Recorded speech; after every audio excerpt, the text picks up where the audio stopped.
வணக்கம் ஃப்ரெண்ட்ஸ், நான் கௌரி கேட்குறேன். எல்லோரும் அப்படி நல்ல சும்மா இருக்கிறீங்களா? கௌரி கிச்சனில் இன்றைக்கு வந்து ஒரு வெண்டிக்காய் கறி ரெசிபி பார்க்க போகிறோம்.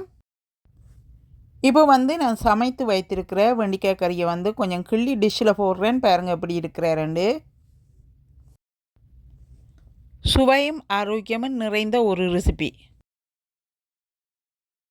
இப்போ வாங்க பார்ப்போம் எப்படி சமைப்பது என்று.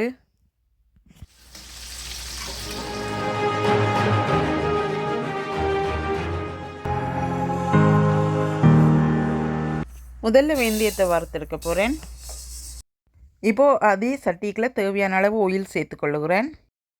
ஆயில் கொதித்து வந்ததும் ரெடியாக கட் பண்ணி வைத்திருக்கும் வெண்டிக்காயை வந்து சேர்த்துக்கொள்ளுகிறேன். அத்துடன் 1/2 டீஸ்பூன் உப்பும் சேர்த்து வெண்டிக்காயை வதங்க விடுகிறேன். வெண்டிக்காயை நீங்கள் ஃப்ரை பண்ணும்போது உப்பு சேர்த்து ஃப்ரை பண்ணுங்கள். அப்போ தான் வெண்டிக்காய் வந்து ஈஸியாக ஃப்ரை பண்ணப்பட்டு வருவார். டார்க் ப்ரௌன் கலரில் ஃப்ரை பண்ணி எடுக்க வேணுமென்று அவசியம் இல்லை. 75% வந்து குக் பண்ணி எடுத்தீங்களா சரியாக இருப்பார். இந்த பாருங்க, இந்த பதத்துக்கு வந்தால் காணும். இப்போ வந்து வெண்டிக்காயை இறக்கி எடுக்க போகிறேன். நல்லா வந்து பொரிக்க விடாமல் ஓரளவுக்கு மீடியமாக எடுக்கிறேன். வெண்டிக்காய் குழம்புக்கு எப்போவுமே வந்து வெந்தயம் தான் முக்கியம். வெந்தயம் வந்து வறுத்து எடுக்கணும். வாசனை திரவியங்கள் உங்களுக்கு விருப்பமானது சேர்த்துக்கொள்ளலாம். நான் வந்து இதில் அன்னாசி ஃப்ளவரில் இந்த ஏலக்காய், கிராம்பு, பட்டை, பெருஞ்சீரகம், கடுகு என்று சொல்லி எல்லாம் வந்து சேர்த்துருக்கிறேன். வெங்காயம், பச்சை மிளகாய், உள்ளி, செத்த மிளகாய், கொத்தமல்லி இலை, கருவேப்பிலை இலை, அத்துடன் பே லீஃப். நீங்கள் இவ்வளவும் சேர்க்க வேணுமென்ற அவசியமில்லை, இருக்கிறதை சேர்த்து கொள்ளுங்கள். இனி வந்து உப்பு சேர்த்துக்கொள்ளுகிறேன்.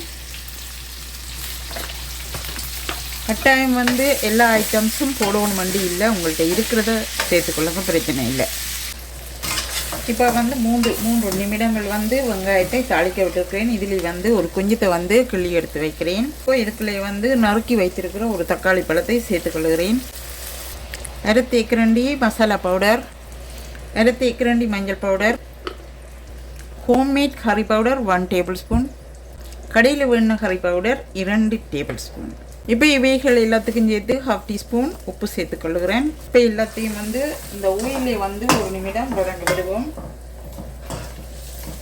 நல்லாக வதங்கி வர்றதுக்கு மிக்ஸ் பண்ணி விடுவோம். இப்போ வந்து வறுத்து எடுத்து வைத்த வெந்தயத்தை சேர்த்துக்கொள்கிறேன். நான் ஏற்கனவே வந்து வறுத்தெடுத்து வச்சிருந்தேன். நான் வந்து இதுக்கு நிறைய ஆயில் சேர்க்கல. ஏற்கனவே வந்து வெண்டிக்காய் பொரித்து வச்சிருக்கிறபடியினால நிறைய ஆயில் சேர்த்துருக்கிறேன். அதனால் வந்து இப்போ சேர்க்கல. உங்களுக்கு தேவையான நீங்கள் சேர்த்துக்கொள்ளுங்க. இப்போ வந்து புளி தண்ணீர் வந்து சேர்த்துக்கொள்ளுகிறேன். தண்ணீர் வந்து இந்த கப்பால் வந்து 1 கப் வந்து சேர்த்துக்கொள்ளுகிறேன். 1/2 கப் அளவு தேங்காய் பூ எடுத்து நல்லா வந்து அரைத்து எடுத்துள்ளேன். அதையும் வந்து சேர்த்துருக்கிறேன். இந்த பாருங்க, சூப்பராக வெண்டைக்காய் கறி ரெடியாக இருக்கிறார். நல்லா வந்து கொதிக்கட்டுக்கும். வெண்டிக்காய் குழம்பு வந்து இப்படி இருக்க வேணும். இந்த பாருங்க, இந்த தக்காளி பழம் வந்து இப்படி பீஸாக நிற்க வேணும். இப்படி வந்து வெண்டிக்காய் குழம்பு வைக்கணும். இது வந்து என்னுடைய ரெசிபி. உங்களுக்கு விருப்பம் இல்லை, நீங்களும் இப்படி வச்சுக்கொள்ளுங்க. தக்காளி பழம் வந்து வடிவுக்காக சேர்க்குறது, டேஸ்ட்டுக்காகவும். அதோடு இப்போ வந்து கொஞ்சம் உப்பு சேர்த்துக்கொள்ளுகிறேன். இப்போ பொரித்து வைத்திருக்கிற வெண்டிக்காயை சேர்த்துக்கொள்ளுகிறேன். ஒரு 5 நிமிடம் வந்து இவை எல்லாத்தையும் சேர்த்து கொதிக்க விடுவோம்.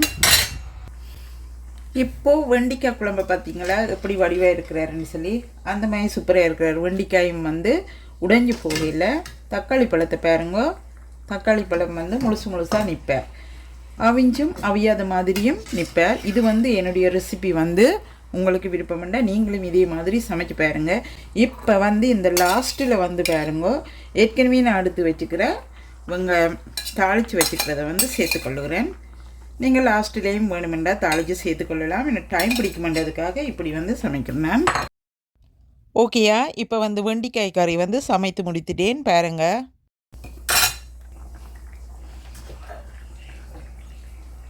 இப்போ வெண்டிக்காய் கறி இந்த பாருங்க.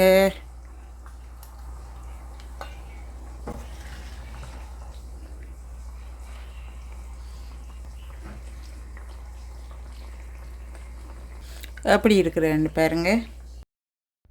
இப்போ பாருங்கள், நான் சமைத்து முடித்த வெண்டிக்காய் கறியை. இந்த ரெசிப்பியை வந்து நீங்களும் ட்ரை பண்ணி பார்க்கலாம். ட்ரை பண்ணி பார்த்துட்டு எப்படி டேஸ்ட் இருக்கிறாருன்னு சொல்லி என்னுடைய கமெண்ட்ஸ் பாக்ஸிலே போடுங்கள். என்னுடைய எல்லா வீடியோஸையும் பார்த்து எனக்கு சப்போர்ட் பண்ணி கொண்டு இருக்கிற எல்லா உள்ளங்களுக்கும் நன்றி சொல்லி இந்த வீடியோவிலேருந்து விடைபெற்று கொண்டு இன்னும் ஒரு வீடியோவில் உங்கள் கூட இணைந்திருப்பேன். நன்றி, வணக்கம்.